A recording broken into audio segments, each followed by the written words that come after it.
हमारे स्वर्गीय पिता, आज रात में हृदय की गहराई से आपका धन्यवाद देना चाहता हूँ कि मैं कितना कृतज्ञ हूँ कि वह परम पवित्र, वह मेरे जैसे पापी का उद्धार करने के लिए धरती पर आ रहा है। और मैं ये विश्वास करता हूँ कि ये सेवक गण जो यहाँ उपस्थित हैं, वे भी ऐसा ही अनुभव कर रहे हैं। आपके अनुग्रह के द्वारा ही आपकी वाचा की ये सेवकाई हमें मिली है, वह वाचा जो आपने आदम की पतित पीढ़ी को दी है। और पिता, हमारे यहाँ जमा होने का कोई अन्य उद्देश्य नहीं है, वरन यही उद्देश्य है कि हम परमेश्वर की इच्छा को जान सकें, और ये कि इस पीढ़ी के लोगों के लिए मसीह को एक सच्चाई के रूप में प्रस्तुत करने के लिए हम क्या करें। हम इस वास्तविकता को जानते हैं कि न्याय के दिन हमें इस पीढ़ी के आमने सामने खड़ा होना पड़ेगा, और सेवक होने के नाते हमारा न्याय किया जाएगा। और जिन लोगों को हम वचन सुनाते हैं और वचन के प्रति जैसा वे व्यवहार करते हैं, वही उनकी अनंत मंजिल का निर्णय करेगा। इसीलिए प्रभु,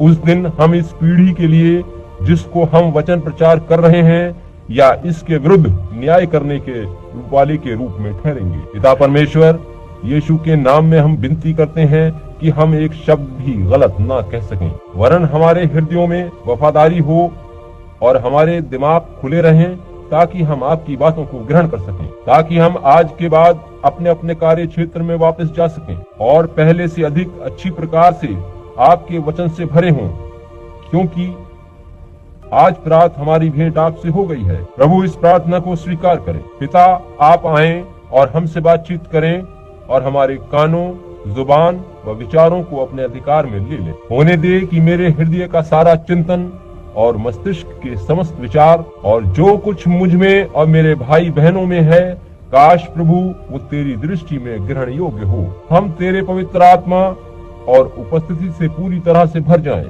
ताकि हमारे ये घर, यह भवन नहीं जिनमें हम बैठे हैं, वरन ये घर जिसमें हम रह रहे हैं, यह पूरी तरह से आपकी महिमा के बादलों से ढक जाए। काश हम आज रात आपके पवित्र आत्मा से इस तरह से भरे जा सकें, जिससे कि हम पहले से भी अधिक, जितने कभी नहीं थे, उतने दृढ़ निश्चय के साथ इस मृत प्राय पीढ़ी को सुसमाचार सुना सकें जिसमें हम रह रहे हैं। प्रभु, हमारी प्रार्थना सुन और अपने वचन के द्वारा हमसे बात कर, क्योंकि हम इस विनती को तेरे पुत्र और अपने उद्धारकर्ता यीशु मसीह के नाम में मांग लेते हैं।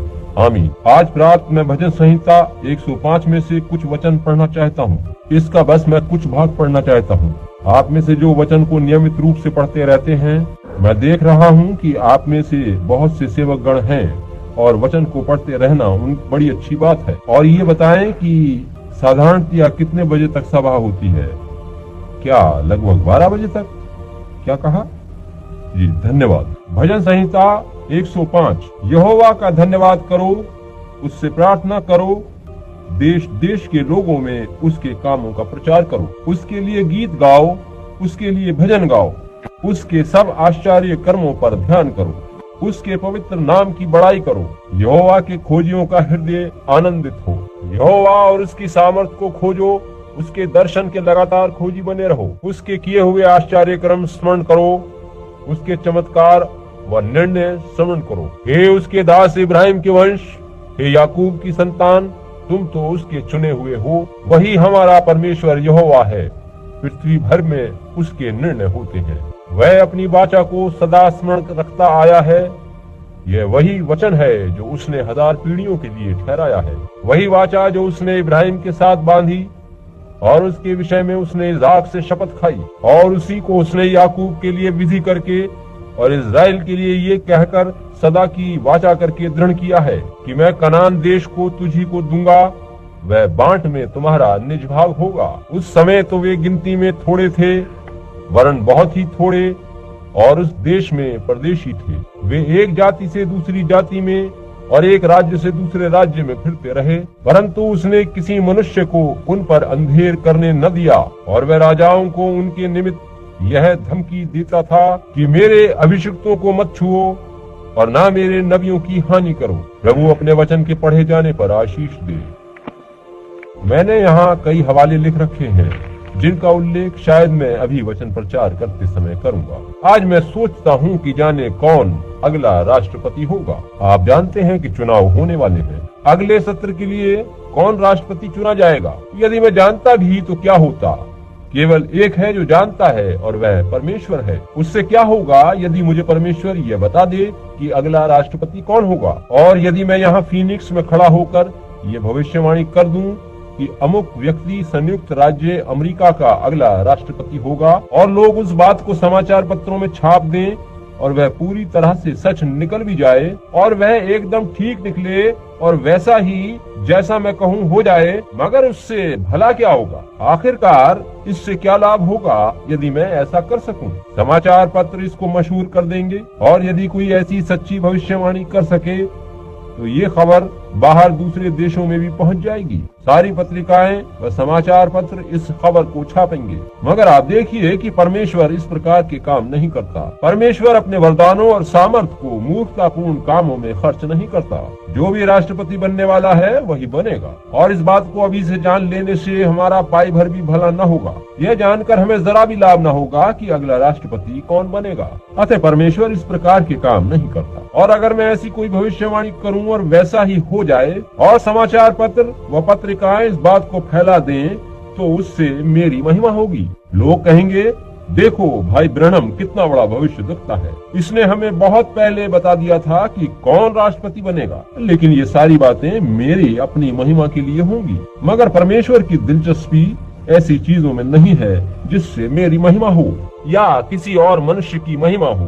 वह अपनी महिमा के कामों में रुचि रखता है, कुछ ऐसे कामों में जिससे कुछ लाभ हो सके। जैसा पौलुस ने कहा था कि यदि हम अन्य भाषा बोलें और कोई उसका अनुवाद करने वाला न हो तो क्या लाभ होगा? तब हम अपनी ही महिमा करेंगे या तब हमारी ही बड़ाई होगी। ऐसा होना परमेश्वर की रीति पर न होगा। परमेश्वर चाहता है कि उसी की महिमा हो, वो बढ़े। हमें अपनी बड़ाई नहीं वरन अपने सारे कामों से परमेश्वर ही की बड़ाई और महिमा करनी है। तो मैं सोचता हूँ कि यदि आज रात मुझे ये पता हो जाए कि कौन और कब चुनाव में जीतेगा, और ये भी पता चल जाए कि कौन कितने मतों से ऊपर और कितने मतों से नीचे रहेगा, तो ऐसा कहने से हमें जरा भी लाभ होने वाला नहीं है। मेरे लिए यही अच्छा है कि यदि मुझे ये पता भी हो तो भी मैं बिल्कुल चुप रहूं, उस बात को मैं प्रचारित न करूं, क्योंकि कोई कारण नहीं है कि मैं ऐसा करूं। कारण ये है कि ऐसा होने जा ही रहा है, और हमें इसको पहले से जानने से कोई फर्क नहीं पड़ता कि कौन राष्ट्रपति बनने जा रहा है।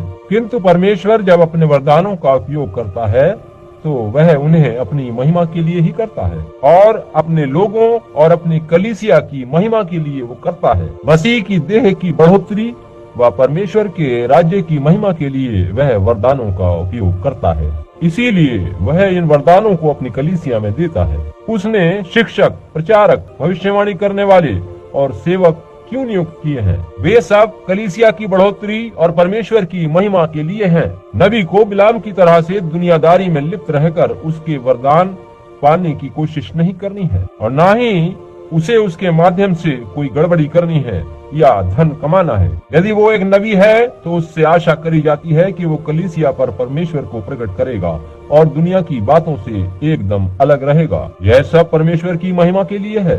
अब मैं सोचता हूँ कि हमारे पास और एक सेवक होने के नाते यह हमारे लिए अच्छी बात है। यह अच्छा है कि हम उसकी बातों को माने, जबकि हम आज दुनिया में ऐसी बातें देख रहे हैं, और परमेश्वर ने हमें यह आज्ञा दी है कि हम आत्माओं को परखें, उन्हें जांचें। मैं सोचता हूँ कि यह आज कलीसिया के लिए एक बड़ा पाठ है, और वो ये है कि कलीसिया आत्माओं की जांच करने की कोशिश करे, आत्माओं को परख सके कि उसके अंदर क्या है। मैं नहीं सोचता कि हमें कभी भी किसी व्यक्ति को उसके अपने नामधारी धार्मिक संगठन के द्वारा परखना चाहिए, या उस झुंड के द्वारा जिसमें वे लोग जमा होते हैं, चाहे वो मेथोडिस्ट, बैप्टिस्ट, प्रेस्बिटेरियन या पेंटिकोस्टल कोई भी क्यों ना हो। हमें कभी भी किसी आदमी को उसके नामधारी गिरजे से नहीं जांचना है। हमें उसकी परख उस आत्मा को परखने के द्वारा करनी है जो कि उसमें है, यानी आत्मा की परख। चाहे वो अगली वर्षा हो, चाहे पिछली वर्षा, चाहे बाहरी, चाहे अंदरूनी, या फिर कोई भी वर्षा ना हो, हमें उसकी आत्मा की परख को छोड़ और किसी अन्य रीति से परख नहीं करनी है। हमें आत्माओं को परखना है, देखें कि मनुष्य के दिमाग में क्या है, वो क्या पाने की चेष्टा कर रहा है। हमें वरदान पर ध्यान नहीं देना है, चाहे कितना ही बड़ा वरदान उसके पास क्यों न हो। अब यही बात आज रात मैं इस कलीसिया को समझाना चाहता हूँ। विभिन्न गिरजों में रहते हुए भी कुल मिलाकर आप जीवते परमेश्वर की कलीसिया हैं, और यही बात मैं आपको बताना चाहता हूँ कि हम बटे हुए नहीं हैं। हम वो पत्थर हैं जो विभिन्न आकार में केवल परमेश्वर की महिमा के लिए तराशे गए हैं। आज हम जिन दिनों में रह रहे हैं उनमें वरदानों को काफी महत्व दिया जा रहा है। बहुत से लोग दूसरों को उनके वरदानों के द्वारा परखते हैं। भाई मैं विश्वास करता हूँ कि वो सारे वरदान तो हैं। मैं मानता हूँ कि जो कुछ होता हम देखते हैं वे वरदान ही हैं और वे परमेश्वर के द्वारा दिए गए वरदान हैं। मगर यदि हम उन्हें उस रूप में उपयोग में न लाएं जैसा परमेश्वर ने चाहा था, तब हम उन वरदानों के द्वारा इतनी हानि पहुंचा सकते हैं जितनी तब भी न कर पाते यदि हमें वरदान मिले ही न होते। उस रात मन से मैंने ये बात कही थी कि मैं कलीसिया में भाईचारे का प्रेम देखना चाहूंगा, भले ही हमारे मध्य में एक भी चंगाई वगैरह का वरदान प्रकट न हो। देखिए कि हमें जानना चाहिए कि ये वरदान किस लिए दिए जाते हैं। अब यदि कोई मनुष्य आए और उसके पास बड़ा वरदान हो, चाहे वह हमारे गिरजे का हो या किसी दूसरे गिरजे का हो, तो उसकी परख उसके गिरजे से या उसके वस्त्रों से मत कीजिए, वरन आप ये देखिए कि वह उस वरदान से क्या करने की कोशिश कर रहा है, उसका उद्देश्य क्या है। यदि वह उसके द्वारा अपना प्रभाव डालने और बड़ा नाम कमाने की कोशिश कर रहा है, तो मेरे पास आत्मा को परखने की इतनी समझ तो है कि मैं कहूँगा कि यह गलत है। कोई मतलब नहीं कि वह कितना बड़ा शिक्षक है, वह कितना सामर्थी है, कितना बुद्धिजीवी है या किस प्रकार से उसका वरदान सफलतापूर्वक फल लाता है। अगर वह मसीह की देह की उन्नति के लिए प्रयास नहीं कर रहा है, तो आपका अपना विवेक या आत्मिक परख की सामर्थ्य आपको बता देगी कि वह गलत है। कोई मतलब नहीं कि उसकी बात कितनी सही, कितनी सटीक या कैसी भी क्यों न हो, वह गलत है यदि उस वरदान का उपयोग वो मसीह की देह के लिए नहीं कर रहा है। हो सकता है कि कुछ पाने की आशा में, हो सकता है कि उसे कोई बड़ा वरदान मिला हो ताकि वह अपनी बुद्धिमत्ता से या आत्मिक सामर्थ्य से लोगों की भीड़ जुटा सकता हो सकता है वह उस वरदान से अपना यश पाना चाहता हो ताकि उसका एक बड़ा मशहूर नाम हो जाए और ताकि दूसरे भाई उसे एक बड़े व्यक्ति के रूप में देख सकें। अगर ऐसा है तो वो गलत है। हो सकता है वो किसी विशेष बात की उन्नति या बढ़ोतरी के लिए वह चाहता हो कि बाकी सभी लोगों को धूमिल बनाकर वह अपने और अपने समूह को ऊपर उठा सके, तब भी ऐसा करना गलत होगा। मगर यदि उसके पास कोई वरदान है और वो मसीह की देह की उन्नति की चेष्टा में उसका प्रयोग कर रहा है, तब मैं परवाह नहीं करता कि वो किस गिरजे का है, क्योंकि आप मनुष्य को नहीं उसकी आत्मा को परख रहे हैं, उसमें जो जीवन है उसको जांच रहे हैं। और यही वो बात है जो परमेश्वर ने हमें करने को कहा है। एक बार भी उसने हमें यह आज्ञा नहीं दी है कि हम लोगों के झुंड को परखें, वरन हमें परमेश्वर ने यही बोझ और यही काम सौंपा है कि हम मनुष्यों की आत्माओं की परख करें कि वो क्या करने का प्रयास कर रहा है और उसके अंदर की आत्मा उसे किस दिशा में ले जा रही है। और तब यदि हमें पता चले कि वह इसीलिए उन्हें मार्गदर्शन दे रहा है कि वह लोगों को तोड़ना नहीं वरन उन्हें एक साथ मिलाना चाहता है और जीवित परमेश्वर की कलीसिया को किसी एक नामधारी गिरजे में नहीं वरन एक समझ, एक सहभागिता और आत्मा की एकता में लाना चाहता है। तो चाहे वह अगली बारिश हो या पिछली या कोई भी, उसकी आत्मा और उद्देश्य ठीक है। चाहे वह किसी भी आंदोलन में शामिल हो, उसकी आत्मा ठीक होनी चाहिए। उसमें जो आत्मा है उसे लोगों को क्रूस कलवरी की ओर लाना है, उसकी ओर या किसी भी और चीज से परे क्रूस की ओर लोगों को खींचना है। उसकी उपलब्धि यही होनी चाहिए कि वह लोगों को क्रूस इंगित करे। ऐसा करने में वह ये भी न देखे कि वह लोगों के द्वारा नाम पा रहा है या नहीं। वह इसकी भी परवाह न करे कि लोग उसके गिरजे या उसके संगठन में आते हैं या नहीं, चाहे वह गिरजा अच्छा ही क्यों न हो, चाहे वो मेथोडिस्ट, प्रेस्बिटेरियन, रोमन कैथलिक या चाहे उसके गिरजे का कोई भी नाम हो, वह लोगों को बस क्रूस के पास लाए। देखना बस ये है कि वो क्या करने की चेष्टा कर रहा है, उसके हृदय का उद्देश्य क्या है जिसे वह पाना चाहता है। अब आप देख पाएंगे कि मनुष्य के जीवन में क्या है। क्या उसके उद्देश्य उसके अपने नामधारी गिरजे के लिए हैं? क्या वे उसके अपने लिए हैं? क्या उसके उद्देश्य दुनियावी चीजों के लिए हैं? क्या बड़ा नाम कमाने के लिए हैं? क्या ये कहने के लिए हैं कि मैंने कहा था ऐसा होगा वैसा ही हुआ है? अब आप देखिए कि ऐसा है तो बात शुरू से ही गलत है। मगर यदि जो कुछ परमेश्वर ने उसे दिया है उसका प्रयोग वो एक नबी, एक शिक्षक या एक भविष्यवाणी करने वाले के रूप में करता है, तब तो ठीक है। नए नियम का नबी एक प्रचारक होता है, हम सब ये बात जानते हैं। कोई भी सेवक जो नए नियम का प्रचारक है वह नबी है। वह नए नियम का नबी है यदि वह अपनी भविष्यवाणी व प्रचार के द्वारा अपने नाम के लिए और अपने नामधारी गिरजों की बढ़ोतरी के लिए प्रयास नहीं कर रहा है, जबकि उसे एक धार्मिक संगठन में होना चाहिए। यहाँ मैं बिना किसी धार्मिक संगठन के हूँ, मगर आपसे कह रहा हूँ कि आपको होना चाहिए। यह ठीक बात है। हर एक व्यक्ति का अपना एक गिरजा होना चाहिए। आपके पास कोई एक जगह होनी चाहिए। यह नहीं कि आप कभी इधर कभी उधर जाते रहें, वरन कहीं कोई गिरजा होना चाहिए जिसे आप अपना कह सकें और वहाँ उपासना करने जा सकें। कहीं पर जहाँ पर आप अपना सहयोग दे सकें और अपना दशमांश दे सकें। आप अपने हिसाब से उसे चुने, मगर दूसरों को अपनी सहभागिता से इस कारण अलग न करें कि वह आपके गिरजे से नहीं है। समझे?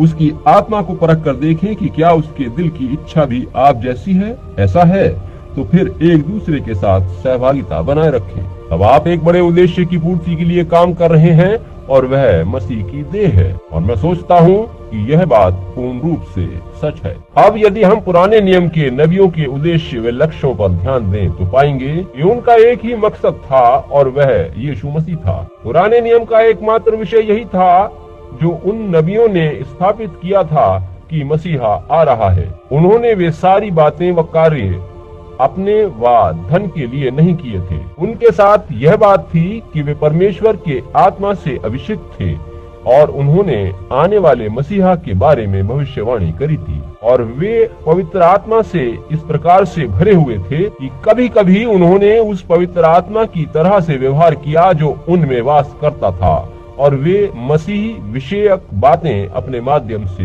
कह देते थे। देखिए कि परमेश्वर के आत्मा ने किस प्रकार से उन लोगों से काम करवाया। हम उदाहरण के लिए महान नबी यानी मूसा को लेंगे। उस मनुष्य में जरा भी कोई स्वार्थी उद्देश्य नहीं था। वह मिस्र का राजा बन सकता था, सारी दुनिया को वो अपने कदमों पर झुका सकता था, मगर चूंकि दिल से वो एक भविष्यद्वक्ता था, उसने फिरौन की पुत्री का पुत्र होने से इनकार कर दिया था। इसके बजाय उसने मसीह के लिए दुख उठाना और सताया जाना अधिक पसंद किया। उसने मिस्र के खजाने से स्वर्गीय खजाने को महान गिना था। उसने दुनिया के यश, सुख विलास और जीवन के आनंद को ठुकरा दिया था। उसे इन सारी बातों के उस पार देखना था। देखिए कि वह इन सारी चीजों को पा सकता था। आज के सेवक को देखिए कि उसे पवित्र आत्मा का बपतिस्मा मिला है या नहीं। वो जानता है कि यदि उसने सत्य वचन का प्रचार किया तो वह उसके यश को कम कर देगा। तब उसे एक छोटे से गिरजे में डाल दिया जाएगा या सड़क पर आना पड़ेगा, मगर वो जानता है कि उसके दिल में कुछ बोझ है, उत्तेजना है।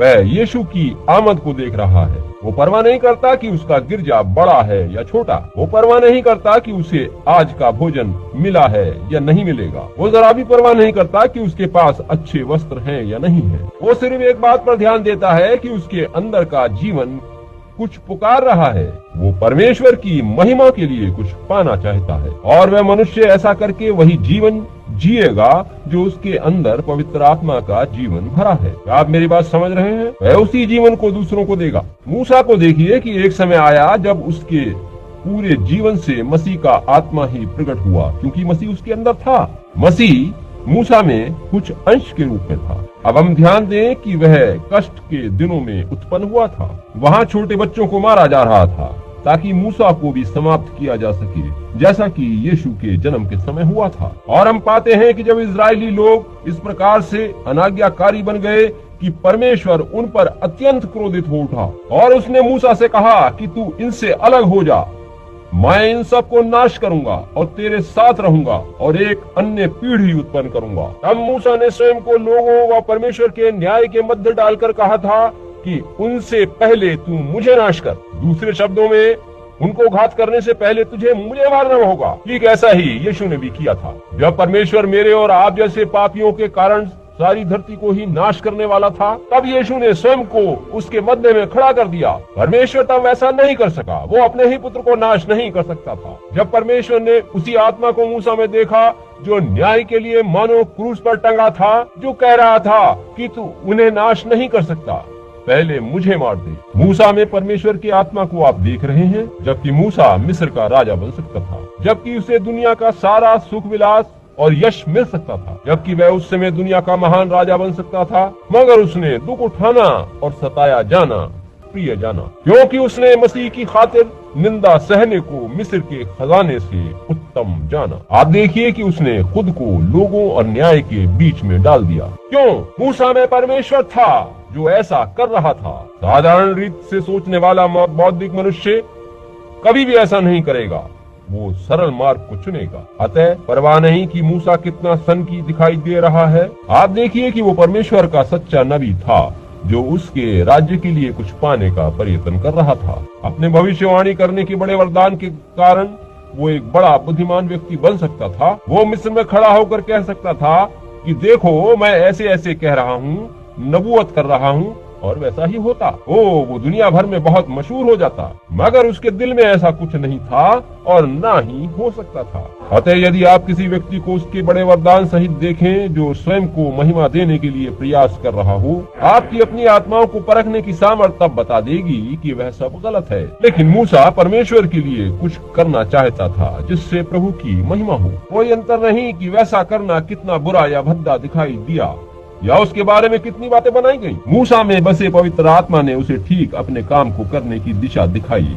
उसमें पवित्र आत्मा था। यूसुफ को देखिए, जब वो पैदा हुआ तो वो पिता का प्रिय था, मगर उसके भाई उससे घृणा करते थे और वह मसीह का सिद्ध प्रतिरूप था। वह उनके खून का ही भाई था, लहू का रिश्ता था, एक ही पिता था, लेकिन उसके भाई उससे अकारण ही घृणा करते थे। ये सिर्फ इसलिए था कि परमेश्वर ने उसे एक भविष्यद्वक्ता, आत्मिक जन और भविष्यवाणी करने वाला बनाया था। वे उससे इसी कारण नफरत करते थे। लेकिन यूसुफ इसमें कुछ नहीं कर सकता था क्योंकि खुदा ने उसे ऐसा ही बनाया था। और यूसुफ में परमेश्वर के आत्मा को देखिए कि उसने क्या किया। उसने तो यहाँ तक किया कि मसीह के जीवन के कुछ भाग को उसने साक्षात जिया। उसके अंदर के आत्मा ने उसे भिन्न प्रकार का बनाया था, जिसके कारण उसके पिता ने उससे प्रेम किया मगर भाइयों ने उससे घृणा करी। वो एक आत्मिक मनुष्य था। उसने दर्शन देखे, स्वप्नों के अर्थ बताए। उसने ऐसा अपनी महिमा के लिए नहीं किया। उसने ऐसा इस कारण किया क्योंकि उसके अंदर कुछ था, परमेश्वर का आत्मा था। वो अपनी मर्जी से वहाँ नहीं गया था जहाँ उसे उस गड्ढे में डाल दिया गया था। और उसका बेचारा बूढ़ा बाप उन वर्षों में दुखी रहा था। उसे लगभग चांदी के 30 सिक्कों में बेचा गया और उस गड्ढे से निकालकर उसे फिरौन के दाहिने हाथ बिठा दिया गया, जो उस समय धरती का महान राजा था। और उसके कैद खाने में एक पिलाने हारा और एक पकाने हारा भी साथ कैदी थे। और यूसुफ की भविष्यवाणी के अनुसार एक बचाया गया और उनमें से दूसरा नाश किया गया था। और क्या आपने ध्यान दिया है कि यीशु जो धरती पर आया पिता का प्रिय था, और यूसुफ के पिता ने उसे रंग बिरंगा अंगरखा पहनने को दिया था जो मेघ धनुष यानी वाचा का प्रतीक था। और पिता परमेश्वर ने पुत्र यीशु को एक वाचा दी। उसके यहूदी भाइयों ने बिना वजह यीशु से नफरत करी। कोई वजह नहीं थी कि वे उससे नफरत करते, क्योंकि वह आत्मिक था और परमेश्वर का वचन था जो कि देहधारी हुआ था। वह पिता की इच्छा अनुसार सभी धर्मशास्त्रीय लेखों को पूरा करने आया था। वह उन्हें शांति देने आया था, मगर उन्होंने उसे गलत समझा और अकारण उससे नफरत करी। उन्होंने रुककर ये नहीं सोचा कि देखें वह क्या करना चाहता है। उन्होंने उसका न्याय करना चाहा क्योंकि वह उनकी हाँ में हाँ नहीं मिलाता था। वे कहते थे कि यीशु स्वयं को बहुत कुछ बनाना चाहता है। वो स्वयं को परमेश्वर बनाता है। वह परमेश्वर ही था, परमेश्वर उसमें था। पवित्र शास्त्र बताता है कि परमेश्वर मसीह में होकर स्वयं को दुनिया पर प्रकट कर रहा था। वह परमेश्वर की महिमा था और परमेश्वर की महिमा को प्रकट कर रहा था। मूसा को देखिए, वह स्वयं को लोगों व न्याय के बीच जाने से रोक नहीं सका। उसने ऐसा पागलपन इस कारण नहीं किया वरन इसलिए किया कि उसमें परमेश्वर था। ना ही यूसुफ अपने को रोक सकता था क्योंकि उसके द्वारा परमेश्वर ही अपना काम कर रहा था और स्वयं को प्रकट कर रहा था। उसने कभी भी कोई काम अपनी महिमा के लिए नहीं किया। अगर उस समय के शास्त्री लोगों और याजकों को आत्माओं की परख होती, जैसा कि आज प्रात में कह रहा था कि उनमें आत्माओं को परखने की शक्ति ही नहीं थी, उनको सारा मामला समझ में आ जाता यदि वे उसके उद्देश्य को जानते और वचन को जान लेते। वह सभी कुछ पिता की महिमा के लिए कर रहा था। वो कहते थे कि ये मनुष्य बड़ी बड़ी चंगाई देने वाला है, वह इस प्रकार के काम करता है। उसने कहा कि मैं अपने आप से कुछ नहीं कर सकता जब तक कि पिता मुझे करके ना दिखा दे। ये काम मैं स्वयं नहीं करता, बल्कि मेरा पिता मुझ में रहकर ये काम करता है। उसने कभी अपनी महिमा नहीं करी। ना ही परमेश्वर का कोई सेवक कभी अपनी महिमा कराएगा। ना ही परमेश्वर का कोई सेवक उसका वरदान लेकर अपनी महिमा करना चाहेगा या कुछ और चाहेगा, वरन उसकी ठीक उपलब्धि यही होगी कि वह कुछ ऐसा करे जिससे परमेश्वर की महिमा हो। यही कारण है कि आप आज वही बात देखते हैं। हमारे अंदर आत्माओं को परखने की क्षमता होनी चाहिए ताकि हम देख सकें कि कोई व्यक्ति क्या करने जा रहा है। क्या वे परमेश्वर की महिमा करने की चेष्टा कर रहे हैं या वे स्वयं अपनी महिमा कराना चाहते हैं। अब देखिए कि परमेश्वर का आत्मा जब मनुष्यों में होकर काम करता है तो वह ईश्वर की तरह से व्यवहार करते हैं। इसमें कुछ भी आश्चर्य नहीं कि यीशु ने कहा था कि तुम ईश्वर हो, क्या धर्म लेखों में ऐसा नहीं लिखा है? और यदि उन्होंने उन्हें ईश्वर कहा जिनमें परमेश्वर का आत्मा आया था, तो फिर तुम मुझ पर किस लिए दोष लगाते हो, जबकि मैं परमेश्वर का पुत्र हूँ? तुम मूसा में परमेश्वर के आत्मा को पाते हो, वह ईश्वर था। मूसा ईश्वर था, यूसुफ ईश्वर था, सारे भविष्यद्वक्ता ईश्वर थे।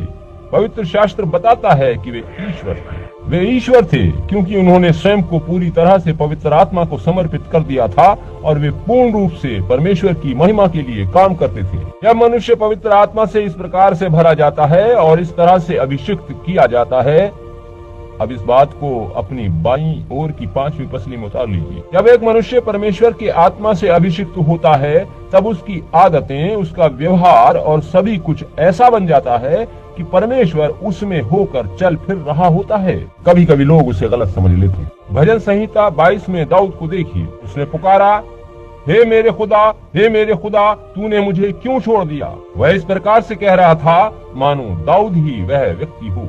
वे सब जो मुझे देखते हैं मेरा ठट्टा करते हैं और होंठ बिचकाते हैं। वह परमेश्वर के आत्मा से इस कदर अभिषिक्त था और पूर्ण रूप से परमेश्वर को समर्पित था, और पवित्र आत्मा का साया उस पर इस तरह से था कि जब वह पवित्र आत्मा में होकर पुकार रहा था, तो यदि कोई पास खड़ा होता तो कहता कि देखो, यह सोच रहा है कि कोई इस पर अपने होंठ बिचका रहा है, परमेश्वर ने इसे क्यों छोड़ दिया? वह दाऊद स्वयं नहीं था, उसमें से परमेश्वर का आत्मा पुकार रहा था, हे मेरे परमेश्वर, हे मेरे परमेश्वर, तूने मुझे क्यों छोड़ दिया? मेरी सब हड्डियों के जोड़ उखड़ गए, वे मेरे हाथ और मेरे पांव छेदते हैं। कोई कहता होगा, जरा उस पाखंडी को देखो, क्या कह रहा है? किसके हाथ छेदे गए हैं, किसके पांव छेदे हैं? ये सब दिमागी कसरत है। मगर जो आत्माओं को परख सकता है वो जानता था कि उसमें होकर परमेश्वर का आत्मा पुकार रहा था। जब एक मनुष्य पवित्र आत्मा से अभिषिक्त होता है तो उसका व्यवहार परमेश्वर का व्यवहार बन जाता है, और परमेश्वर कभी ऐसा काम नहीं करता कि हमें टुकड़ों में बांटे। परमेश्वर का काम और उसकी मंशा ये है कि वह हमें एक साथ जमा करे, क्योंकि मसीह यीशु में हम सब एक हैं। वो कहता है, एक दूसरे से प्रेम करो। हम उन महान नबियों को देखते हैं जिनमें हमें परमेश्वर का आत्मा चलता फिरता दिखाई देता है। यीशु ने उन्हें ईश्वर कहा। उसने कहा कि वे ईश्वर थे जब परमेश्वर का आत्मा उनमें अंश अंश करके रहा था। मगर जब वह इस एक यीशु पर आया जो कि परमेश्वर का पुत्र था, तब वह बिना किसी परिमाण के संपूर्ण रूप में आया। परमेश्वरत्व की परिपूर्णता उसमें सदैव वास करती थी, क्योंकि वह सिद्ध मनुष्य का उदाहरण था। वह महिमा में परमेश्वर था जो लोगों के ऊपर परमेश्वर की महिमा को प्रकट कर रहा था। उसके अंदर परमेश्वर चल फिर रहा था। उसके जीवन को देखिए, वह पुराने नियम का विषय था। पुराना नियम उसी के बारे में कहता था। पुराने नियम के सारे नबियों ने उसी के बारे में कहा, अपने बारे में कुछ नहीं कहा।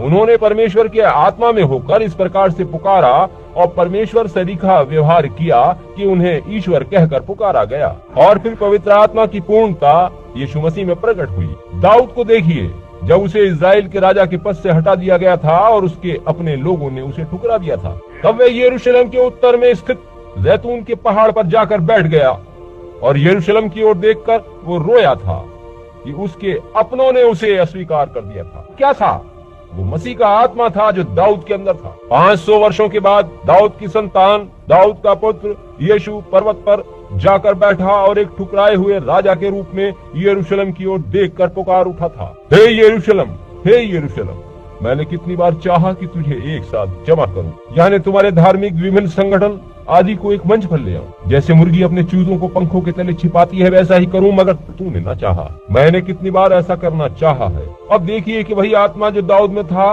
वही परिपूर्णता के साथ मसीह में आया था और वही आज अपनी कलीसिया में आकर लोगों को पुकार रहा है, मैंने कितनी बार चाहा है कि तुझे जमा करूं। जब आप में अलगाव, मतभेद और टूटता भाईचारा और एक दूसरे के विरोध में मसीह जीवन दिखाई देता है, तब परमेश्वर का आत्मा आपके मन में से पुकार उठता है। तब परमेश्वर का एक सच्चा नबी होने के नाते आप कुछ करने के लिए प्रयास करने लगते हैं। एक सच्चा शिक्षक कोशिश करता है कि कलीसिया को वह एक ही आत्मा की एकता के बंधन में बांध सके ताकि लोग परमेश्वर को पहचान सकें। वह ऐसा करने का प्रयत्न करता है, चाहे कोई किसी भी गिरजे के सदस्य हों या इस बारे में कुछ भी हो, वह उन्हें एक बनाने की चेष्टा करता है। हमारे अंदर आत्माओं को परखने की क्षमता है कि हम देख सके कि उस मनुष्य में परमेश्वर का आत्मा है या नहीं। अब हम देखते हैं कि जब वो धरती पर था तो उसने कैसे भले काम किए। मैंने एक और बात पर ध्यान दिया है जो मेरे मस्तिष्क में आई है। क्या आपने ध्यान दिया कि जब दाऊद को एक राजा के रूप में ठुकरा दिया गया था, वह नगर से बाहर गया और एक बिन्यामीनी ने, जो उसका भाई लगता था, उसे तो दुख होना चाहिए था क्योंकि उसे राजा के रूप में ठुकरा दिया गया था, मगर हुआ क्या? वो एक अपंग मनुष्य था, मगर वह अपंगता की हालत में भी वहां घिसटते हुए पहुंचा और उसने दाऊद पर धूल फेंकी और उसे बुरा भला कहा और प्रभु के नाम में उसे शाप दिया। वह बूढ़ा अपंग बिन्यामीनी व्यक्ति राजा दाऊद को प्रभु के नाम में शाप दे रहा था। परमेश्वर की आत्मा और शैतान की आत्मा को कार्य करते हुए देखें।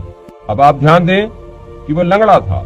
यह लोगों की आज की आत्मिक अपंगता का प्रतीक है, जो परमेश्वर के सत्य आत्मा का मजाक उड़ाते हैं, जो स्वयं को आज मसीह के द्वारा प्रकट कर रहा है। वह दाऊद के अंदर से मसीह के आत्मा की पुकार थी, जिसे एक राजा के रूप में अस्वीकार कर दिया गया था। और आज लोग उन लोगों का मजाक उड़ाते हैं जिन्हें पवित्र आत्मा मिला है और जो ऐसा कुछ करना चाहते हैं, जिससे मेथोडिस्ट, प्रेस्बिटेरियन, पेंटेकोस्टल, बैप्टिस्ट आदि सभी मसीह की देह की एकता में एक हो जाएं। मगर और लोग पवित्र आत्मा को काम करते देख कर यूं कहते हैं, देखो वह तो पेंटेकोस्टल है, उससे अलग रहो। मैं जानता हूँ कि उनमें से एक ने दूसरे की पत्नी को रख लिया है। मुझे पता है उनमें से एक शराब पीता है। मैं जानता हूँ कि उसने ये किया है, उसने वह किया है। लोग ऐसा कहते हैं, मगर वे अपनी बड़ी बड़ी कमियां छुपा लेते हैं क्योंकि वे छिपा सकते हैं। मगर दाऊद को तो बेनकाब किया जा चुका था। ऐसा क्यों?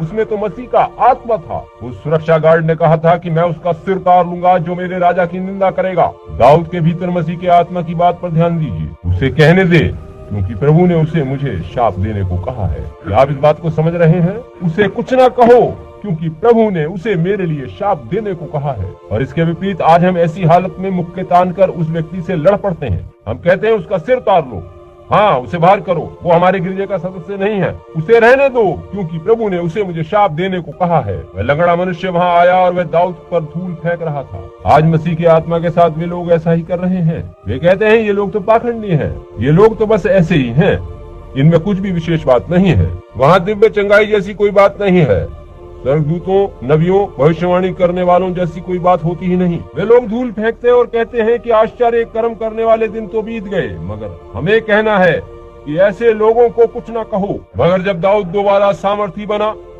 और उसे इजराइल का राजा बनाया गया, हालेलुया, चिंता न करें, यही यीशु जिसका आत्मा आज हमारे मध्य में है, जिसने पवित्र आत्मा के द्वारा वादा किए और वो काम पूरे किए हैं, वह एक दिन देहधारी होकर दूसरी बार फिर से महिमा, सामर्थ व शाही हिसाब के साथ हमारे पास आएगा। वह धूल फेंकने वाला लंगड़ा तब मुंह के बल गिर गया और दया की भीख मांगने लगा। उसे कुछ न कहो।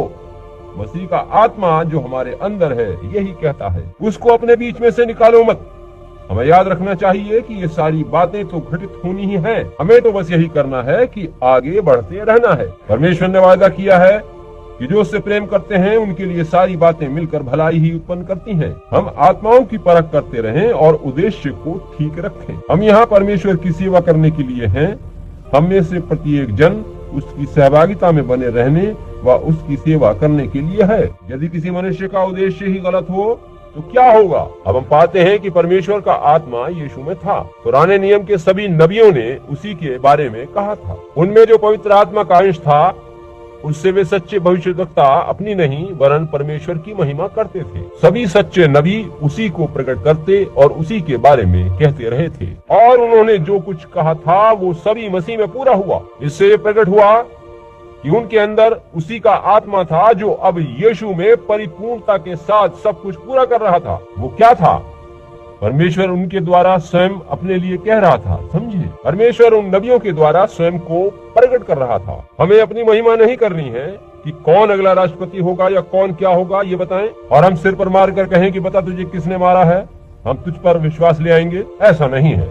बात तो परमेश्वर को प्रकट करने के लिए कुछ ना कुछ करने की है। ऐसा नहीं है कि भाई वीदर्स या भाई शोर्स या अमुक भाई को बड़ा मनुष्य बनाने के लिए कुछ करना है, या उन्हें बाकी समूह के लोगों से या फिनिक्स नगर में से सबसे बड़ा प्रमुख व्यक्ति बनाना है। बात ये नहीं है कि विलियम ब्रैनम को बड़ा आदमी बना दिया जाए, मगर होना क्या है, ओरल रॉबर्ट को या बिली ग्राहम को महान व्यक्ति बनाने की बात नहीं है, मगर बात है कि दिलों को जीता जाए। हमारी कोशिश है कि परमेश्वर के राज्य के लिए कुछ उपलब्धि करी जाए और ये परमेश्वर को प्रकट करना है। वरदान मिलने से एक आदमी दूसरे से बड़ा नहीं हो जाता, ये तो हम सबको मिलजुल कर एक संग एक साथ काम करने के लिए होता है ताकि मसीह की देह सिद्ध बन सके। यह इसलिए है कि हम सब एक संग एक साथ आएं और परमेश्वर के लोग बनकर रहें। मगर जब आप देखें कि लोग इसके विरुद्ध कार्य कर रहे हैं तो उन्हें बुरा भला न कहें, बस उन्हें रहने दें, कुछ न कहें, क्योंकि किसी न किसी को तो ऐसा करना ही है। आप यीशु मसीह की प्रतीक्षा करें जो वो सामर्थी और शक्तिशाली बनकर आएगा। अब हमने उन सारे पूर्व नबियों को यीशु के बारे में वचन कहते देखा। उनमें से हर एक परमेश्वर की महिमा करता वह आने वाले मसीह के बारे में कहता था, और जब वे पूरी तरह से आत्मा में होते थे तो वे ठीक वैसा ही व्यवहार करते, बोलते और काम करते थे जैसे मसीह ने किए। केवल उसके आने की बाबत बताते समय सलीब के उस पार उन्होंने मसीह के जीवन और व्यवहार को अपने द्वारा प्रस्तुत किया। अगर उन्होंने ऐसा किया तो मसीह के आने के बाद हमें कितना अधिक उसे प्रकट करना चाहिए। वह अपने आत्मा को यहाँ कलीसिया में उड़ेलता है कि हम मसीह की तरह के काम करें और उसी का साथ जीवन जिएं। यह परमेश्वर का आत्मा है। उस आत्मा की परख करें और देखें कि वो परमेश्वर की ओर से है या नहीं। देखिए कि क्या वो परमेश्वर की तरह से व्यवहार कर रही है। यदि कोई आपकी किसी बात को ठुकराए या विरोध करे या आपके जीवन पर कीचड़ उछाले और आप जानते हो कि आप निर्दोष हैं और आपको पता हो कि आप में परमेश्वर का आत्मा है, तो उस व्यक्ति से स्वयं को अलग न करें। उनके विरुद्ध नीचता की बातें न सोचें, ना ही उन्हें शाप दें। बस आगे बढ़ते रहें और यही जाने कि परमेश्वर ने आपको परखने के लिए ऐसा होने दिया है कि देखें आप ऐसी हालत में क्या करते हैं। जो भी हो वैसा होना ही तो था। जैसा कि मैंने उस दिन कहा था कि मैं भाई फुलर की कलीसिया में विश्वास रखता हूँ, जैसे कनाडा का वह साइकिल चालक था। सभी सोच रहे थे कि वे इस लड़के को, जो कि मूर्ख सा दिखाई देता है, दौड़ में पछाड़ देंगे, और उन सब में बस यही एक ऐसा चालक था जो बिना हैंडल थामे साइकिल चला ही नहीं सकता था। मैं खुश हूँ कि मैं भी एक पुरानी चाल का हैंडल को पकड़कर चलने वाला व्यक्ति हूँ। सलीब की दोनों बाहों को थाम कर कहता हूँ कि मेरे हाथ में इनके अलावा और कुछ नहीं है। प्रभु होने दे कि मैं सलीब को थामे रहूं। मेरे पास कोई बुद्धि व ज्ञान नहीं है, कुछ भी नहीं है।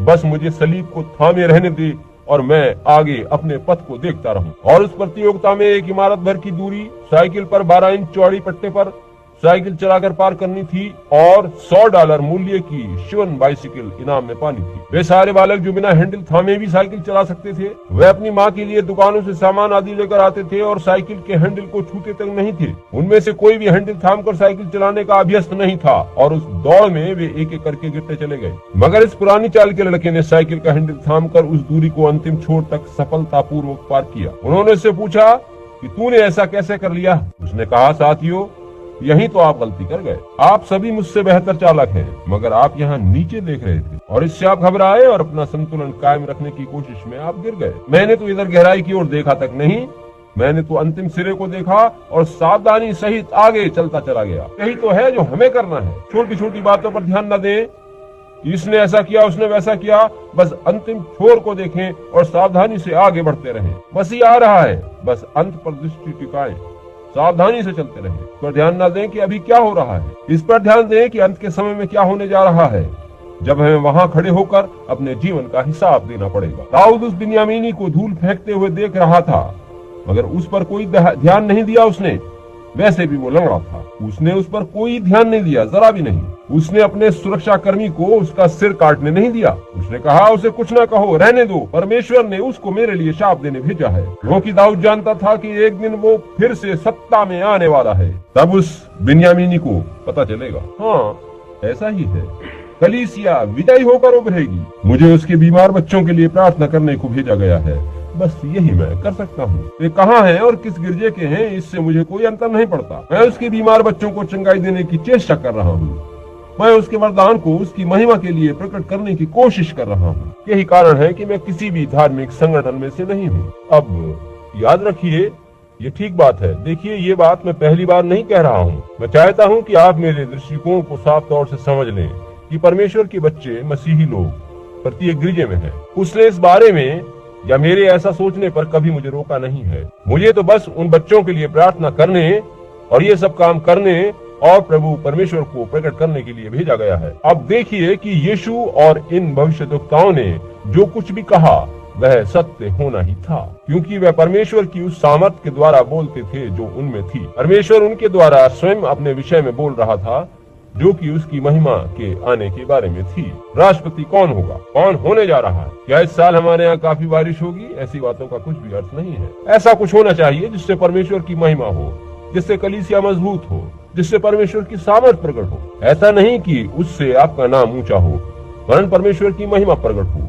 अब हम देखते हैं कि उन सारे नबियों ने उसके विषय में जो कुछ कहा वह सत्य निकला, क्योंकि यीशु ही पुराने नियम का मुख्य विषय था। आदम से मलाकी तक सभी ने यीशु के यानी उस मसीहा के आने की बात कही। प्रत्येक नबी ने प्रभु के आने के विषय में बताया।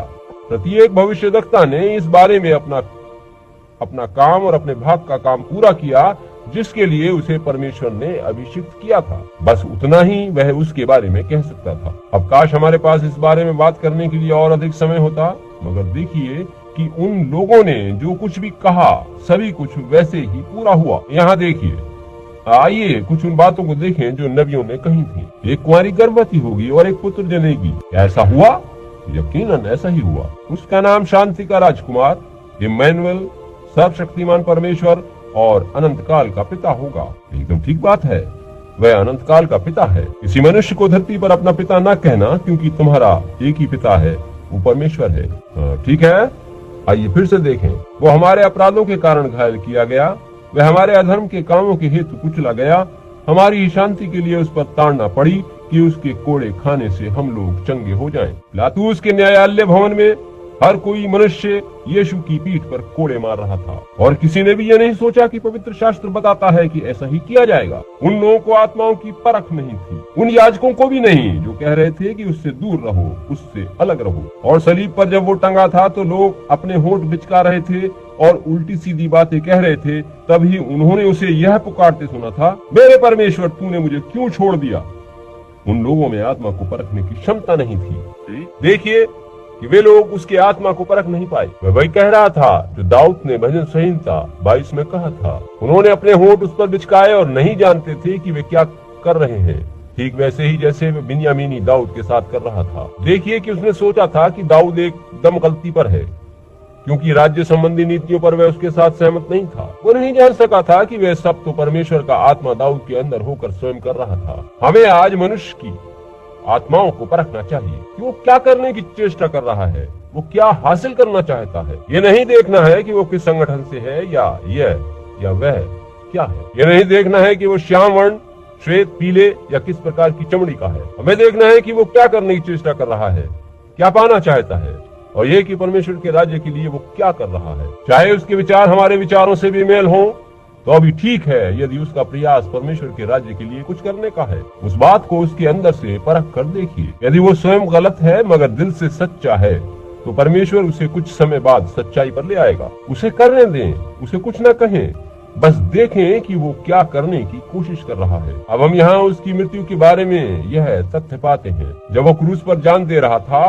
और वह सभी बातें कह रहा था जो भविष्यद्वक्ताओं ने उसके बारे में कही थी, वे मेरे हाथ और मेरे पांव छेदते हैं, वे सब बातें पूरी हो चुकी थी। वे भविष्यद्वक्ता ठीक कह रहे थे। वे नबी इस प्रकार से कहते थे मानो ये बातें उनके साथ हो रही हैं, मगर वे वचन रूपी सलीब पर सत्य जीवन प्रकट हुए थे। वह पापियों के संग गिना गया, ऐसा ही था, उसे पापियों के साथ सलीब दी गई। मृत्यु के समय वह धनवान का संगी हुआ, ऐसा ही हुआ, उसे एक धनी मनुष्य की कब्र में रखा गया। दाऊद ने कहा वो मेरे प्राणों को अधोलोक में न छोड़ेगा।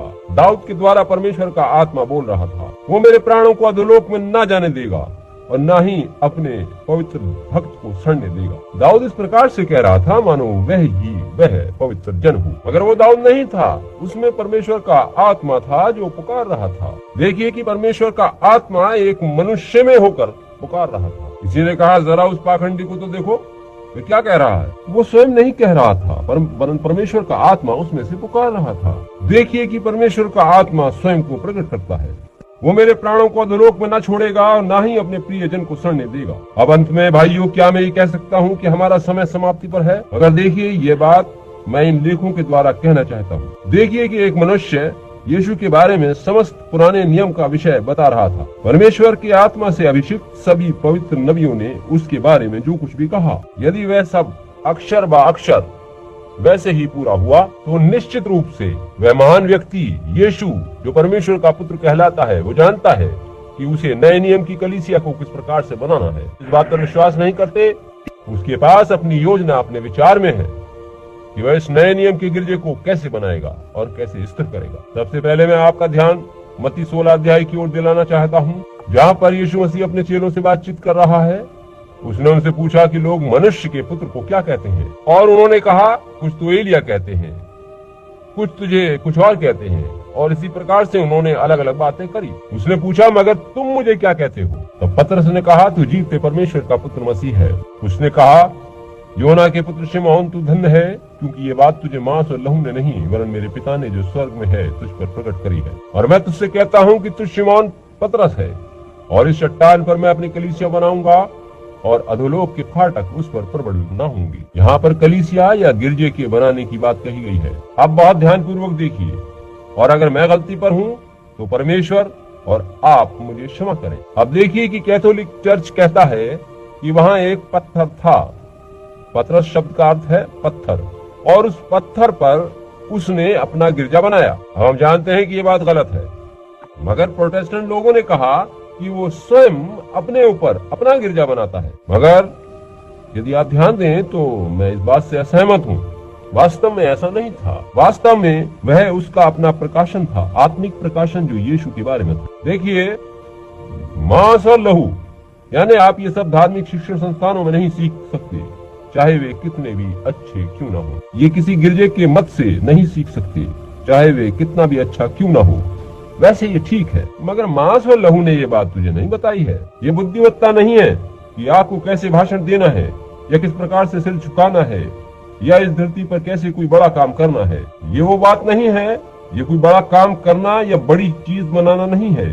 ये तो परमेश्वर के वचन का प्रकाशन है। वह स्वयं वचन था। आदि में वचन था, वचन परमेश्वर के साथ था, वचन परमेश्वर था, और वही वचन देहधारी हुआ और मनुष्यों के बीच में रहा। वो परमेश्वर के वचन का प्रकाशन था। पतरस के अंदर बसा पवित्र आत्मा आत्मिक प्रकाशन के द्वारा उसे बता रहा था कि वह परमेश्वर का पुत्र है जो देहधारी हुआ है, प्रकट हुआ है। महिमा में परमेश्वर की महिमा को प्रकट कर रहा था। इस चट्टान पर वचन के आत्मिक प्रकाशन पर मैं अपनी कलीसिया बनाऊंगा। क्यों? यदि वे नबी जो परमेश्वर के अधिकार में थे और जो पवित्र आत्मा के द्वारा कहते थे कि यह परमेश्वर का पुत्र है, वही पवित्र आत्मा इस नए नियम में वही बात फिर से प्रकट कर रहा है। आप इसे देख पा रहे हैं? मांस और लहू ने ये बात नहीं बताई है। आप इसे किसी धार्मिक पाठशाला में नहीं सीख सकते। वहाँ तो आप अपनी डीडी, पीएचडी और एलडी की डिग्रियां ले सकते हैं। वैसा करना अच्छा है, काश मैं भी वो डिग्रियां ले सकता, ये अच्छी बात है, मगर यह वह बात नहीं है। हालांकि इनको पाना अच्छा है, मगर ये सब उस यीशु को जानने के लिए जरूरी नहीं है। आपके पास ये अतिरिक्त ज्ञान के रूप में हो सकते हैं, मगर यदि आपको इन्हें छोड़ना पड़े तो छोड़ दें और उस बात को थाम लें जो यीशु ने कही थी। यही बात मुख्य है। अगर ऐसा नहीं लगता तब भी मैं तो उसी तथ्य को पाना चाहूंगा, मैं उसी को पाना चाहता हूँ। मांस और लहू ने ये बात तुझे नहीं बताई है। आप इसे कभी भी किसी शिक्षा के द्वारा नहीं पा सकते। आप इसे नामधारी गिरजे के द्वारा भी नहीं पा सकते। वे सारी बातें वैसे अपनी जगह ठीक है। शिक्षा और धार्मिक समुदाय ठीक है, वे धर्म के अंग हैं, मगर लोग उनमें इतना अधिक डूब गए हैं कि उन्होंने आत्मिक परख की अपनी क्षमता खो दी है। आप समझिए, मांस और लहू ने तुझे ये बात नहीं बताई है, वरन मेरे पिता ने जो स्वर्ग में है यह बात तुझ पर प्रकट करी है। और इस चट्टान पर मैं अपनी कलीसिया बनाऊंगा और अधोलोक के फाटक उस पर प्रबल न होंगे। कभी प्रबल न होंगे का मतलब यही है कि वे हमेशा इस प्रकाशन के विरोध में रहेंगे। देखिए कि अधोलोक के फाटक किसके विरुद्ध हैं। वे नामधारी गिरजों के विरुद्ध नहीं हैं। सरकार ने उन्हें मान्यता दे रखी है। वे उनके विरोधी नहीं हैं, क्योंकि पूरी दुनिया इन नामधारी गिरजों को मान्यता देती है। अमेरिकी नागरिक होने के नाते हमें नामधारी गिरजों में रहने का अधिकार प्राप्त है, जो कि अच्छा है। हम इसकी प्रशंसा करते हैं, मगर ये वो नहीं है जिनके विरुद्ध अधोलोक के फाटक हैं। वे तो यीशु मसीह के प्रति उस प्रकाशन के विरुद्ध हैं कि वह कल, आज और युगानुयुग एक सा है। यही बात है जिसके विरोध में वो फाटक हैं। अधोलोक के फाटक इसके विरुद्ध रहेंगे, मगर कभी प्रबल ना होंगे। यही बात है। आत्मिक परख चाहिए। वो मेरा भाई है यदि वह उसी उद्देश्य की पूर्ति के लिए प्रयास कर रहा है जिसके लिए मैं काम कर रहा हूँ। पादरी हो, सेवादार हो, सेवक हो, चाहे कोई भी हो, परमेश्वर चाहे उसे किसी भी रूप में रखना चाहता हो, चाहे वो मुझे कोई सम्मान भी न दे, वो कुछ भी करे, वो मेरा भाई है, क्योंकि हम एक ही काम में सहभागी हैं और परमेश्वर के आने वाले राज्य के लिए कार्यरत हैं। वो भी मेरी तरह से ही काम कर रहा है। परमेश्वर का आत्मिक प्रकाशन चाहिए। यदि आप इसे पाना चाहते हैं तो इधर देखिए। मैंने उस रात कहीं पर, शायद इधर कहीं, इस विषय पर प्रचार किया था कि सृष्टि के आरंभ में ऐसा नहीं था। हमें पिछले समय में लौटकर पीछे जाकर इस बारे में विचार करना होगा। शुरू में कैन था जो कि बुद्धिमान व्यक्ति था और उसने एक बढ़िया गिरजा बनाया। हम कहेंगे कि उसने बढ़िया वेदी बनाई, एक कुर्बानी चढ़ाई, प्रार्थना करी, निष्ठा और भक्ति भाव धारण किया, धन्यवाद दिया, दशमांश दिया, यानी हाबिल की तरह से सारी धार्मिकताओं को पूरा किया। मगर हाबिल, देखिए, उन दिनों में कोई पवित्र शास्त्र नहीं था, मगर हाबिल ने आत्मिक प्रकाशन के द्वारा जान लिया कि वह फल नहीं था जिसके द्वारा पाप हुआ था। प्रकाशन ने उसे बताया था कि वह सेब नहीं था जिससे पाप आया था, कि सेब खाने से वे पापी हुए थे, और ये कि वो फल का मामला नहीं था जिसके कारण उन्हें उस वाटिका से निकाला गया था, वरन वह जीवन से संबंधित बात थी, अनंत जीवन से जुदाई थी। अतः उसने जाकर एक मेमना लिया और अपने बदले में उसे कुर्बान कर दिया, और ये सब उसने विश्वास के द्वारा आत्मिक प्रकाशन के द्वारा किया। आमीन। तो परमेश्वर का आत्मिक प्रकाशन था जो कि उसे दिया गया था। उसे बताया गया था कि वो सेब, बेर, आड़ू, कोई ऐसा फल नहीं था, जीवन से अलग किए जाने का मामला था। अतः उसने जाकर एक जीवन को लिया और फलों के बदले उसे भेंट कर दिया, कुर्बान कर दिया। फल तो वो है जो आप खाते हैं, यानी आपके हाथों के द्वारा किए गए काम।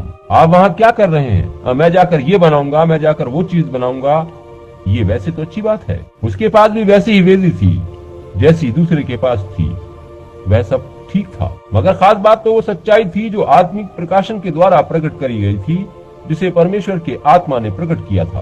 और उस चट्टान पर, वो चट्टान जिस पर मसीह मारा गया, जो समय और कालों की चट्टान है, वो चट्टान जिस पर हाबिल का मेमना कुर्बान हुआ, जब हाबिल ने उस मेमने को हाथों में थामा था और उसका सफेद ऊन रक्त में नहा गया था, जब एक चट्टान के टुकड़े से उसने उसे ज़िबा किया, क्योंकि तब चाकू नहीं होते थे, और हाबिल ने उसकी गर्दन को पत्थर की धार से काट दिया और वो बेचारा तड़पने लगा। हाबिल के हाथ उसके लहू से नहा गए और वो चिल्लाता रहा, मरता रहा, और उसका ऊन उसके लहू में तरबतर हो गया। क्या बात प्रकट हो रही थी? इससे ये आत्मिक प्रकाशन दिया गया था कि लगभग 4000 वर्ष के बाद परमेश्वर के मेमने को ये गिरजे इसी प्रकार से ठुकरा कर मार डालेंगे। और लोगों ने उसे बालज़बूल और शैतान कहकर पुकारा, क्योंकि सारे भविष्यद्वक्ताओं ने यही कहा था कि वे लोग नबियों का इनकार करते हैं। तो यीशु ने कहा था कि तुम उनको घात करते हो, उनकी कब्रें बनाते हो, उन्हें कब्रों में दफन करते हो, तुम चूना पुती हुई कब्रें हो।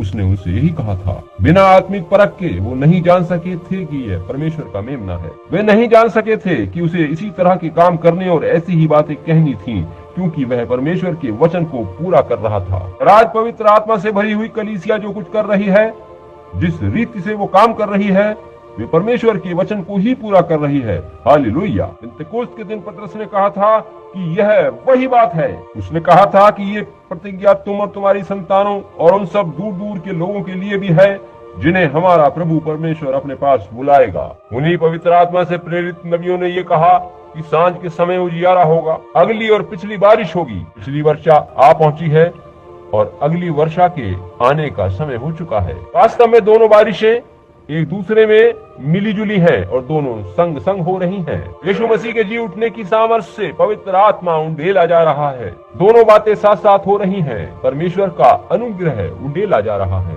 उसने कहा था कि जैसा नूह के समय में हुआ था, यानी उसका अनुग्रह बहुत समय तक उपलब्ध रहा था, वैसा ही आज फिर से हो रहा है। अनुग्रह बहुत समय से जारी है और पवित्र आत्मा उंडेला जा रहा है। दोनों बातें एक साथ हो रही हैं। पुराने समय और नए समय के बादल एक साथ उमड़ कर आए हैं। पिछली वर्षा पहले आई, हम उसे पा चुके हैं। अब अगली वर्षा आ पहुंची है और पिछली वर्षा और अगली वर्षा एक साथ मिल रही है। पूरब और पश्चिम आपस में मिल रहे हैं। दोनों वर्षाएं एक संग हो रही हैं। दिव्य चंगाई दी जा रही है और परमेश्वर का दूत हृदय के गुप्त भेदों को प्रकट कर रहा है और सब कुछ जो कहा गया था वह पूरा हो रहा है। तो लगता है कि परमेश्वर के सच्चे नए जन्म प्राप्त बच्चे उसे देख सकेंगे। यही बात है कि पवित्र आत्मा सारी बातों का प्रकाशन दे रहा है। यही वो बात है जो यीशु ने कही थी कि इस पर वो अपनी कलीसिया बनाएगा, तब कोई खड़ा होकर यूं कह सकता है कि यकीनन हमारा अमुक गिरजा उसी पर बना है। आइए उसके वचन में थोड़ा और आगे की ओर जाकर देखें। आखिरी आज्ञा जो उसने कलीसिया को दी थी वो ये थी कि तुम सारे जगत में जाकर सारी जातियों को सुसमाचार प्रचार करो। सारी दुनिया को सुसमाचार सुनाना है। कब तक ऐसा करते रहना है? सारी दुनिया को ये सुनाना है। किसको सुनाना है? प्रत्येक प्राणी को। लिखा है कि कलीसिया नहीं, वरन वो जो विश्वास करे और बपतिस्मा ले। यहाँ पर वो शब्द का प्रयोग किया गया है जो कि सर्वनाम है, वह जो विश्वास करे, यानी व्यक्तिगत संबोधन है। डेविड डुप्लेसिस ने परमेश्वर के पोतों की बात कही।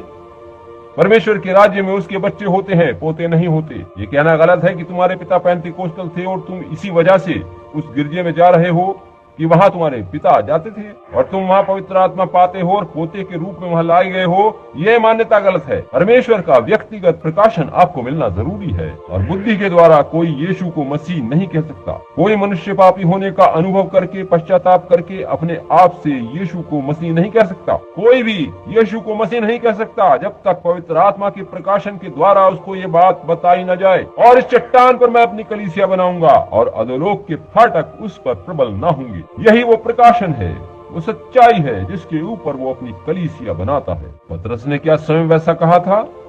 किसने वैसा किया था? पतरस ने नहीं। किसने किया था ऐसा?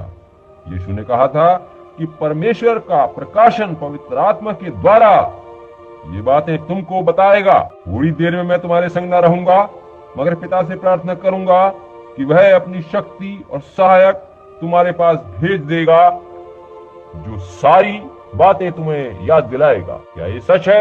वह आज रात क्या कर रहा है और आगे क्या करेगा? वो आने वाली बातें और घटनाओं को पहले से दिखा रहा है, समझा रहा है। अंतिम दिनों में पवित्र आत्मा अपनी कलीसिया में है। अब आप कहेंगे, भाई हालेलुया, वैसा ही मेरा भी गिरजा है। एक मिनट रुकिए। यीशु ने कहा था कि यदि आपस में प्रेम रखोगे तो इसी से सब जानेंगे कि तुम मेरे चेले हो, जैसा यूहन्ना 13:35 में कहा गया है। जब तुम आपस में प्रेम रखोगे तो इसी बात से लोग जानेंगे कि तुम मेरे चेले हो। जिस बारे में नबियों ने कहा है, परमेश्वर के आने वाले राज्य की वह सच्चाई पवित्र आत्मा के द्वारा तुम पर प्रकट होगी और तुम उसके आने की बाट जोहते और अंत तक उसे देखते रहोगे। यीशु ने क्या कहा था, आप समझे? और वही पवित्र आत्मा अब आप में से होकर यही कहता है कि यह बात ठीक है, यह बात ठीक है। ये क्या है? यह आत्मिक प्रकाशन से प्रकट करी गई सच्चाई है।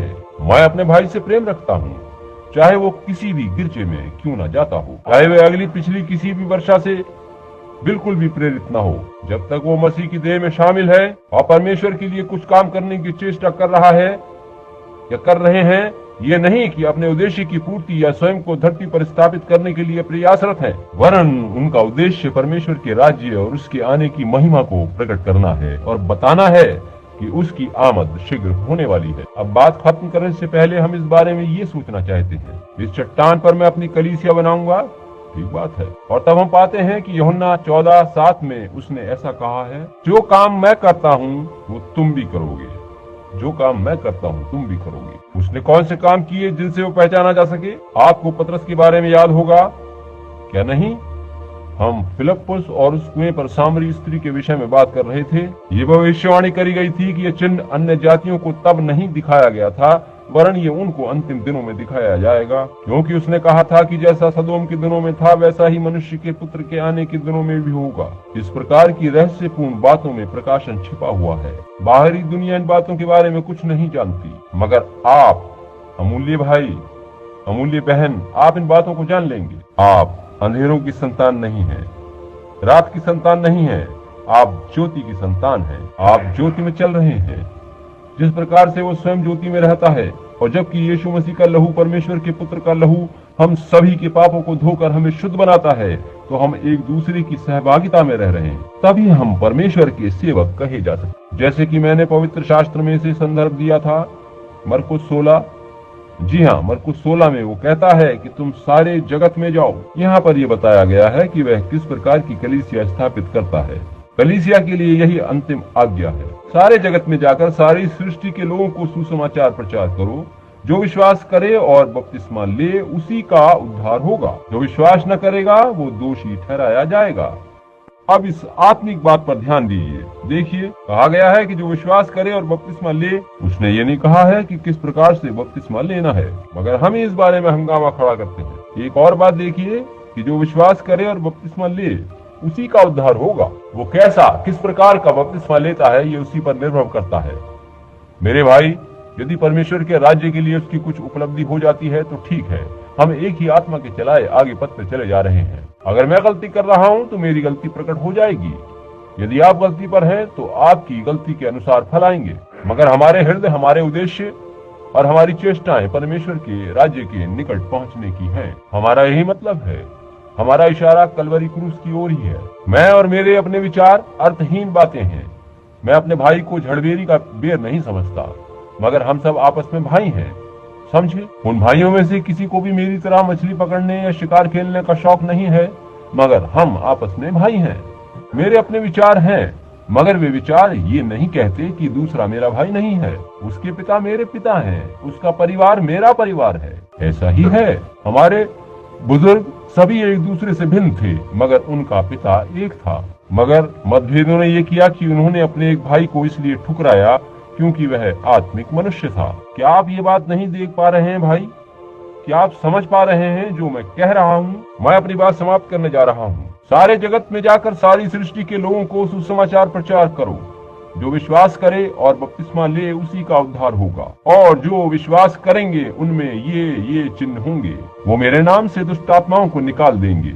वे अन्य भाषाएं बोलेंगे। यही तो आत्मिक प्रकाशन है, समझे। वे नई नई भाषाएं बोलेंगे। अगर वे सांपों को उठा लें या जहरीली वस्तुएं भी पी जाए तो उन्हें कुछ हानि न होगी। यदि वे बीमारों पर हाथ रखेंगे तो बीमार चंगे हो जाएंगे। नई कलीसिया ऐसी ही थी। ऐसी ही कलीसिया उस यीशु ने बनाई थी जिसके बारे में सारे नबियों ने भविष्यवाणी करी थी कि वो ऐसा ही करेगा। हम पाते हैं कि उसका पवित्र आत्मा वापस आएगा और ऐसा कहा गया है कि वह लोगों के मध्य आकर वैसे ही काम फिर से करेगा जैसे यीशु ने किए थे। मेरे पास दर्जनों हवाले यहाँ और लिखे हैं, मगर हमारे पास समय नहीं है। मैं बस ये बात कहकर समाप्त करता हूँ, समझे। मेरी बात सुनिए।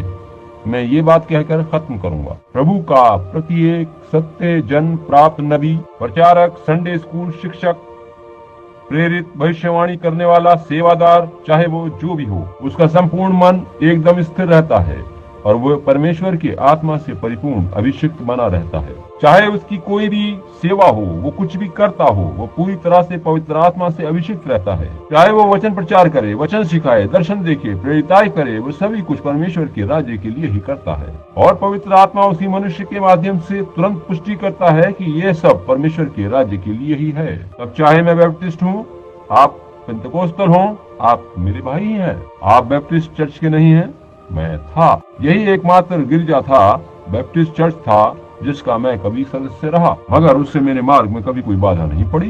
मैं तो ये देखता हूँ कि परमेश्वर का आत्मा आपके साथ है। मैं देखता हूँ कि आप क्या करना चाह रहे हैं। यदि एक बैप्टिस्ट होकर मैं ऐसा अनुभव कर सकता हूँ तो निश्चित रूप से आप जो असेंबली या church of God, United Pentecostal, independents और हम सभी जो मिलजुल कर आपस में भाई हैं, हमें देखना चाहिए कि उसी एक उद्देश्य की पूर्ति के लिए हम काम करने की चेष्टा, हमारे अंदर आत्मिक परख होनी चाहिए। अब सुनिए, बात खत्म करने जा रहा हूँ। बस ये अंतिम बात कह रहा हूँ। आप में से बहुत से बीमार हैं, बहुत से सो रहे हैं, आत्मिक रीत से मृत हैं, क्योंकि वो मसीह की देह को परख नहीं पाते। इस बीमार देह की परख नहीं हो पाती जो हमारे पास है। परमेश्वर हमारी सहायता करे कि परमेश्वर के राज्य की प्रकाशन की समझ और उसका आत्मिक प्रकाशन हमें मिले। परमेश्वर का प्रेम हमारे हृदयों में भरा रहे और पवित्र आत्मा के द्वारा वो बाहर लोगों तक पहुँचे, ताकि हम अपनी बाहें फैलाकर कह सकें, हम आपस में भाई हैं। समझे मेरा अभिप्राय क्या है? और प्रत्येक उस छोटे से छोटे वरदान से जो हमारे पास है,